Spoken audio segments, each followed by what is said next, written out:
ব্রহ্ম বিধিদের ইহলোক ত্যাগ করার পর তাদের পুণ্য আত্মা প্রথমে অর্চি এবং জ্যোতিতে গমন করে। মরদেহের অন্ত্যেষ্টি ক্রিয়ার আগেই এই আত্মার গমন হয়। যখন কোনো ব্রহ্মবিধি যুগ বলে তার আত্মার উৎকরণ ঘটান, তখন তার ব্রহ্মরন্ধ্র ভেদ করে একটি অগ্নিশিখা রূপে আত্মা জ্যোতিতে গমন করে। দ্বিতীয় ধাপে এই আত্মা অর্চি থেকে দিবসে গমন করে। তৃতীয় ধাপে আত্মা রূপে জ্যোতি দিবস থেকে শুক্লপক্ষে গমন করে। আর চতুর্থ ধাপে এই আত্মা রূপ জ্যোতি শুক্লপক্ষ থেকে উত্তরায়ণের পথে 6 মাস থাকে। পঞ্চম ধাপে এই আত্মা রূপ জ্যোতি উত্তরায়ণ থেকে সম্বৎসরে গমন করে। আর ষষ্ঠ ধাপে সেই আত্মা রূপ জ্যোতি সম্বৎসর থেকে আদিত্যে গমন করে। সপ্তম ধাপে সেই আত্মা রূপ জ্যোতি আদিত্য থেকে চন্দ্রমাতে গমন করে। অষ্টম ধাপে সেই জ্যোতি চন্দ্রমা থেকে বিদ্যুৎ লোকে গমন করে। বিদ্যুৎ লোকে এক দিব্য পুরুষ এসে সেই জ্যোতিকে ব্রহ্মলোকে নিয়ে যায়। আর এই হলো দেবপথ। কোন পুণ্য আত্মার এই দেবপথ গমনের নাম উৎক্রান্তি। যারা ব্রহ্মজ্ঞানী তাদের প্রাণ অর্থাৎ আত্মা ব্রহ্মলোকে উৎক্রান্তি হয়, অর্থাৎ ব্রহ্মতে লয় হয়। এই হলো আত্মার চরম মুক্তি বা নির্মাণ। যিনি ব্রহ্মচর্যে সিদ্ধি হয়ে যদ পদ্মস্থিত ব্রহ্মের উপাসনা করেন, তিনি মরদেহ ত্যাগ করলে মূর্ধাভিমুখে প্রসারিত সুষুম্না নাড়ি অবলম্বন করে ঊর্ধ্ব দিকে গমন করেন। মহাযোগীগণ যুগ বলে ব্রহ্মরন্ধ্রস্থিত সুষুম্না নাড়ির দ্বারা উৎক্রমণ পদ্ধতি অবলম্বন করে সূর্য রশ্মি ভেদ করে সূর্যমণ্ডলে প্রবেশ করেন। তারপর ক্রমে ব্রহ্মলোকে গমন করেন, ভগবত সাযুজ্য লাভ করেন। তপস্যা রূপ নর্মদা পরিক্রমাকালে আমি নর্মদা তটে এমন ভাবে যোগীদের ব্রহ্মলীন হবার ঘটনা শুনেছি। নর্মদার দক্ষিণ তটে ব্রাহ্মণ ঘাটে মা নর্মদার কৃপাদন্য এমন এক যোগীর সমাধি স্থলে বসেছিলাম, যিনি মাত্র কয়েক বছর আগে জেলার ম্যাজিস্ট্রেট এবং অগণিত ভক্তদের চোখের সামনে এইভাবে ব্রহ্মলীন হয়েছিলেন। তার আত্মাস্বরূপ জ্যোতি ব্রহ্মরন্ধ্র ভেদ করে সকলের সামনের উপরে আকাশ সূর্য রশ্মির সঙ্গে মিলে যায়। বাবা লোকনাথ উত্তরায়ণের দিনের বেলায় সকলের সামনে সূর্য রশ্মি অবলম্বন করে ব্রহ্মলোকে উৎকরণ করার ইচ্ছা প্রকাশ করেন। কাঙ্ক্ষিত দিনটি আসার আগে একদিন বাবা তার ভক্তদের বললেন, আমার মৃত্যুর পর এই দেহটি আগুনে পুড়িয়ে দিয়েছে। যখন তিনি দেহ ত্যাগের দিন কোন ঠিক করে ফেললেন, তখনই পরিব্রাজনে থাকা রামকুমার চক্রবর্তী বাবার সূক্ষ্ম নির্দেশ পান অবলম্বনে বারাদিতে আবার বাবার কাছে আসার জন্য। দেহ ত্যাগের সমস্ত আয়োজন সারা হয়ে গেছে। তারপর এলো সেই দিন 1297 সনের 19 জ্যৈষ্ঠ।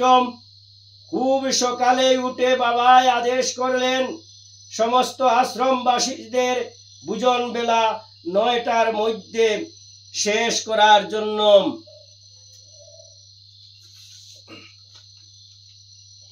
শেষ করতে হবে। বাবা তার আসন ঘরে সকাল থেকে রয়েছেন। বেলা 10টার সময় তিনি নিজের খোঁজ নিয়ে জানালেন সকল আশ্রমবাসীর ভোজন সমাধা হয়ে গেছে কি না। তারপর তিনি অবস্থা আত্মাস্ত হইলেন। পরিষ্কার উজ্জ্বল দিন, সূর্য অতি উজ্জ্বল ভাবে তার কিরণ জাল বিস্তৃত করেছেন। ব্রহ্মচারী বাবা সকল ভক্তের দিকে একবার দৃষ্টি নিক্ষেপ করে স্থির হয়ে গুমুকাসনে বসিলেন। তার পিঠ পিছনে একটি কাষ্ঠের তক্তায় ঠেস দেওয়া ছিল। যুগ বলে তার আত্মা আলাদা হয়ে গেল। দেহ স্থির, চক্ষু পলকহীন। সকল ভক্তের উৎকণ্ঠিত চক্ষু বাবার দিকে প্রসারিত। যখন তিনি সমাধি অবস্থায় থাকতেন তখনও তার দেহ এই প্রকার স্থির থাকে, চক্ষু পলকহীন থাকে, কিন্তু কিছু সময় পরে আবার সেই দেহ নড়ে উঠে। বাবা কথা বললেন, কিন্তু আজ প্রায় 2 ঘন্টা হতে চলল, সেই দেহ নড়ে উঠল না। কেউ সাহস পান না সেই দেহকে স্পর্শ করতে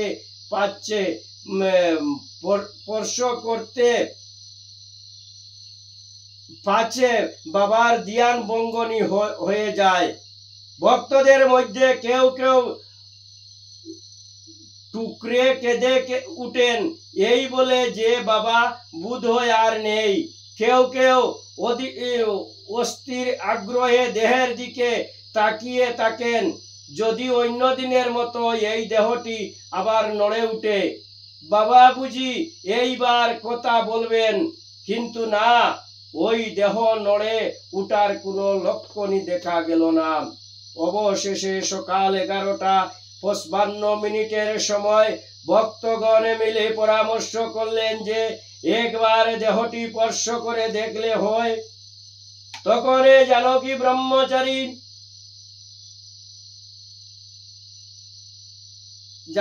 ব্রহ্মচারী, যিনি বাবার নিত্য সেবার নিয়োজিত ছিলেন এবং বাবার পরে তাকেই আশ্রমের গুরুরূপে চিহ্নিত করে গিয়েছিলেন, বাবার দেহ স্পর্শ করতেই বুঝলেন যে এই পুণ্য দেহ থেকে বাবার পুণ্য আত্মা চিরদিনের মতো বিদায় নিয়ে দেবলোকের পথে উৎক্রমণ করেছে।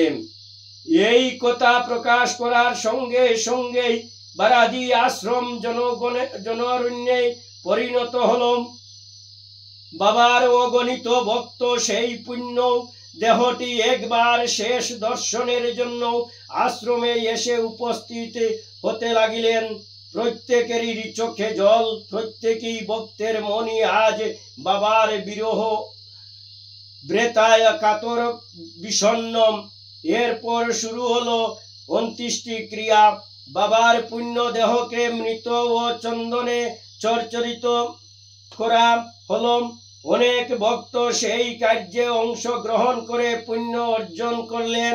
তারপর আশ্রমে এক চন্দন কাষ্ঠের মহাচিতা সজ্জিত হলো। কয়েকজন ভক্ত মিলে বাবার পুণ্য দেহকে শেষবারের মতো স্পর্শ করে চিতায় স্থাপন করলেন। তারপর বাবার নির্দেশ অনুযায়ী রামকুমার চক্রবর্তী বৈদিক মন্ত্র উচ্চারণ দ্বারা বাবার মুখাগ্নি করে চিতায় অগ্নি সংযোগ করলেন। যে দেহে নিত্য অগ্নি বাস করতেন সেই দেহকে তিনি গ্রহণ করলেন। আবার দাহক্রিয়া সকল ভক্তের সামনে সমাধা হলো। বাবার মরদেহকে অগ্নিদেবে গ্রহণ করার সঙ্গে সঙ্গে যুগ সাধনার এক জীবন্ত অন্যান্য মূর্তি এই জগৎ সংসার থেকে বিলীন হয়ে গেল। রহে গেল কেবল তার কীর্তি কথা। বাবার নির্দেশ পালনের পর রামকুমার কাশী গিয়ে মণিকর্ণিকার ঘাটে ধ্যানবিষ্ট হয়ে মোর দেহ ত্যাগ করিলেন এবং তিনিও উত্তরায়ণের পথে দেবলোকে যাত্রা করিলেন। বাবা লোকনাথ ইচ্ছা মৃত্যু সিদ্ধি লাভ করেছিলেন, যা ছিল তার অষ্টাদশ সিদ্ধির অন্তর্গত। যখন ইচ্ছা তখনই তিনি দেহত্যাগ করার অধিকারী ছিলেন। তার অন্তরের ঈশ্বর কুটির যোগী নিম্ন ভূমিতে সাধারণত দৃশ্যমান হন না। কেবল গুরুর আজ্ঞায় ও গুরু কার্য শিক্ষা লোক শিক্ষা ও লোক কল্যাণ হেতু তিনি প্রায় 27 বছর নিম্নভূমিতে ছিলেন। ইচ্ছা হলে তিনি হয়তো আরো অনেক বছর থাকতে পারতেন। তার সমসাময়িকে ব্রহ্মজ্ঞ মহাপুরুষে ত্রিলোক্য স্বামী আব্দুল গফুর আর অনেক বেশি দিনই এই ধরাধামে অবস্থান করেছিলেন। নর্মদা তটে একজন ব্রহ্মজ্ঞ মহাপুরুষের কথা জানি, যিনি প্রায় 450 বছর দেহ ধারণ করেছিলেন, কিন্তু বাবা লোকনাথের অগণিত ভক্তদের মিলিত ইচ্ছা শক্তি তাকে এই ধরাধামে আটকে রাখতে পারেননি। বাবা ছিলেন প্রেম ভক্তির কাঙ্গাল, ভক্ত রসে সঞ্চিত হয়ে শিশুর মতো। বাবা ডাক তিনি কখনো অপেক্ষা করতে পারতেন না।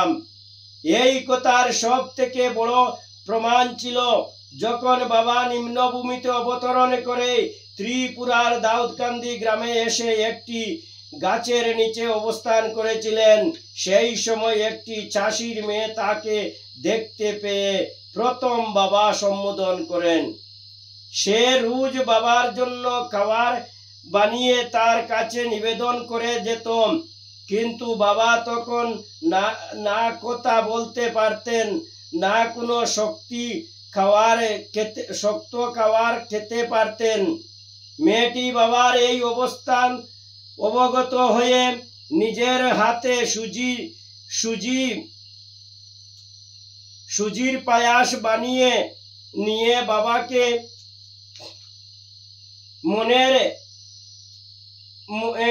বাবাকে পিতৃ স্নেহে খাইয়ে দিতেন। এই মেয়ের সেবাই বাবা নিম্নভূমিতে এসে প্রথমে খাদ্য গ্রহণ ও কথা বলার শক্তি পান। সেই জন্য বাবা বারাদি চলে গেলেও এই মেয়েটি যেখান থেকে বাবাকে বাবা বলে ডাকতেন, তিনি সূক্ষ্ম রূপে সেখানে উপস্থিত হয়ে তাকে আশীর্বাদ করতেন। মেয়েটির মমতা ভরা বাবা ডাক তিনি অপেক্ষা করতে পারতেন না। বাবা লোকনাথ অনেক সময় বলতেন, হে ভক্তগণ, একবার বাবা বলে ডেকে দেখো না। বাবা বলে সন্তান যেভাবে বাবার কাছে আসে সেভাবে আমার কাছে এসে দেখো না। কিন্তু অন্তরের শিশুর আবেদন নিয়ে ভক্তি ও পিতৃ স্নেহরসে পূর্ণ বাবা ডাক যা তিনি সেই চাষির মেয়ের ডাকে পেতেন, সেই মধুর অন্তরের ডাক তিনি ইদানিং কমই শুনতে পাচ্ছিলেন। বাবা বলে ডেকে যারা তার কাছে আসতেন সেটা তার কাছে আনুষ্ঠানিক সম্বোধন ঠেকত না। আবার অনেকের ডাকে ছিল স্বার্থ সিদ্ধির প্রলেপ। পূর্ণ ব্রহ্ম বাবা লোকনাথ ব্রহ্মচারীর সামনে সেই সব সম্বোধনকারীর মনের প্রতিটি ভাঁজ খুলে যেতে তিনি তাদের মনের অবস্থা বুঝতে পারতেন এবং এ কথা তিনি কিছু ভক্তকে জানিয়েছিলেন। তিনি মনে করতেন, বেদনা নিয়ে ভাবলে সন্তান কি বাবার কাছে কেবল স্বার্থের জন্য আসে? তিনি কি এই দেহ কেবল জগতের লোকের স্বার্থ সিদ্ধির জন্য ধারণ করে আছেন? যদি এই দেহ জগতের লোককে মুক্তির আলো না দেখাতে পারে তবে এই দেহ থেকে কি লাভ? এই ভাবনা থেকেই তিনি তার মরদেহ ত্যাগ করার সিদ্ধান্ত নিয়েছিলেন। তিনি জগতের যে সন্তানের প্রতি যে কৃত্রিম স্নেহ ও করুণা তার হৃদয়ে সঞ্চিত আছে, তিনি এই মরদেহ না থেকেও সেই স্নেহ ও করুণার দ্বারা তার সন্তানদের উপর বর্ষণ করতে পারেন। তবে কেন এই পঞ্চভূত জরাজীর্ণ দেহটিকে কষ্ট দেয়? সেই জন্য তার পূর্ণ ব্রহ্মরূপের প্রকাশ ঘটত তিনি লোকনাথ রূপের পরিসমাপ্তি ঘটিয়েছিলেন। মহাপ্রয়াগের পরেও তিনি সূক্ষ্ম রূপ দর্শন দিয়ে অথবা তার সূক্ষ্ম প্রকাশের মাধ্যমে ভক্তের ডাকে প্রতিনিয়ত সাড়া দিয়েছিলেন। তিনি যে ভক্তের কাছে তার সন্তানদের কাছে প্রতিজ্ঞাবদ্ধ, রণে বনে জলে জঙ্গলে যখনই যেখানে বিপদে পড়িবে আমাকে স্মরণ করিও, আমি রক্ষা করিব। এত বড় প্রতিজ্ঞা আজ পর্যন্ত কোনো মহাপুরুষের থেকে এই জগতের মানুষ শুনেননি। আজও বাবা লোকনাথ দেবলোকে থেকে সেই প্রতিজ্ঞা রক্ষা করেছিলেন, আর আজও তিনি অধীর আগ্রহে তার অগণিত ভক্তদের দিকে তাকিয়ে আছেন, কেবল একটি মাত্র সেই শিশু সুলভ বাবা ডাকে শোনার জন্য। যে ডাকে থাকবে না কোনো স্বার্থ, থাকবে না কোনো কিছু পাওয়ার আশা, বাবার কাছে যে অগাধ অমূল্য ধন সঞ্চিত আছে তা তো তিনি ভক্তদের দেওয়ার জন্যই ভান্ডার খুলেই রেখেছেন। তবে সন্তানদের চাইবার দরকার কি? সন্তানদের কি দরকার পিতার থেকে ভালো আর কে জানে? কেবল বাবা বলে তার চরণে শরণ নিলে আর বয় কি? আমাদের বাবা যে স্বয়ং ব্রহ্ম, তিনি সৃষ্টিকর্তা, তিনি সংহারকর্তা, তিনি পালনকর্তা। কেবল একটি শিশু সুলভ নিঃস্বার্থ বাবা ডাক পেলেই তিনি কুলে তুলে নেবেন। আসুন আমরা সকলে এই পূর্ণ ব্রহ্মস্বরূপে বাবাকে স্মরণ করি। বাবা গো, আমি পরম ব্রহ্মস্বরূপী রূপী শ্রী গুরুর কথা কীর্তন করি পরম ব্রহ্মস্বরূপে। শ্রী গুরুর ভজন করি পরম ব্রহ্মস্বরূপে, শ্রী গুরুকে স্মরণ করি পরম ব্রহ্মস্বরূপে, শ্রী গুরুকে নমস্কার করি। আমি নিত্য শুদ্ধ নিরাবাসে নির্বিকার নিরঞ্জনে নিত্য বুদ্ধ স্বরূপে চিতানন্দময় গুরু ব্রহ্ম শ্রী লোকনাথ ব্রহ্মচারীকে নমস্কার করি। একাধারে পিতায় মাতা স্বরূপে বাবা লোকনাথ অখণ্ড মণ্ডলাকারে এই বিশ্ব চরাচরের সর্বত্র ব্যাপ্ত থাকেন। তারে যে স্বরূপ আমাকে দর্শন দিয়েছেন, আমি তার সেই পুণ্য পদে আমার বিনগ্র প্রণাম নিবেদন করি। আমি নিত্যই আমি, হে বাবা লোকনাথ, তুমি পূর্ণ ব্রহ্ম রূপে ওমকারের বিরাজ করছম। তুমি দেবাদি দেবে মহাদেবে, তুমি চতুর্ভুজ নারায়ণ, তুমি সৃষ্টিকর্তা ব্রহ্মা, আবার তুমি ব্রহ্মময়ী আদ্যাশক্তি রূপিণী মাতা কালিকা। যে ওমকারের মধ্যে তোমার এই অত্যু উজ্জ্বল ব্রহ্মরূপে বিরাজ করছে, আমি সেই ওমকারের চরণে কোটি কোটি প্রণাম নিবেদন করি। তোমার ব্রহ্ম জ্ঞানের আধারে আমায় অমরত্ব প্রদান করো। আমার দেহ যেন সুকর্মে উপযুক্ত ভাবে নিয়োজিত হয়, আমার জিহ্বা যেন অতিশয় মধুরবাসী হয়ে তোমার জয় গান করতে পারে, আমার কর্ণদ্বয় যেন সর্বদা তোমারে নাম গান শুনতে পারে। আমার চক্ষুদ্বয় যেন পরম ব্রহ্মকে দর্শনের জন্য উজ্জ্বলে অন্তর্দৃষ্টি লাভ করে, আমার মন যেন সর্বদা ঈশ্বরাভিমুখী হয়ে তোমার নাম জপ করে। তুমি ব্রহ্মের কুশ স্বরূপে বিরাজিত এবং প্রজ্ঞা দ্বারা আবৃত আছো। তুমি কৃপা করে আমার সমস্ত শরীর কুশ ও দ্রব্য নারীকে জাগ্রত করে অজ্ঞানতা নাশ করে জ্ঞানের আলোয় আলোকিত করে ঈশ্বর সাধনার উপযুক্ত করে দাও এবং তোমার দ্বারা প্রদত্ত জ্ঞানকে রক্ষা করো।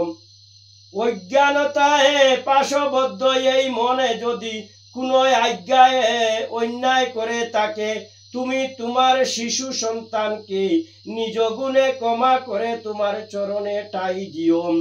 হে সচিদানন্দ স্বরূপী বাবা লোকনাথে, আমার প্রতি প্রসন্ন হও। তোমাকে ভালোবেসে তোমার চরণে যেন পূজা নিবেদন করছি, তা গ্রহণ করে তোমারে ওই রাঙ্গা চরণে তোমারে ওই অভয় চরণে, তোমার এই যুগলে চরণে তোমার সন্তানকে স্থানে দিও।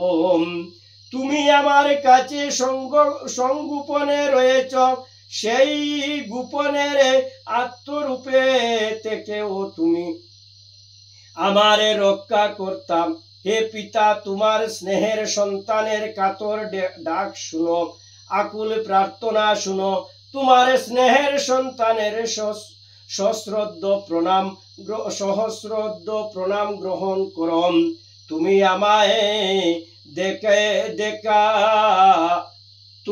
আমায় দেখো বাবা, আমি দেখব তোমায়।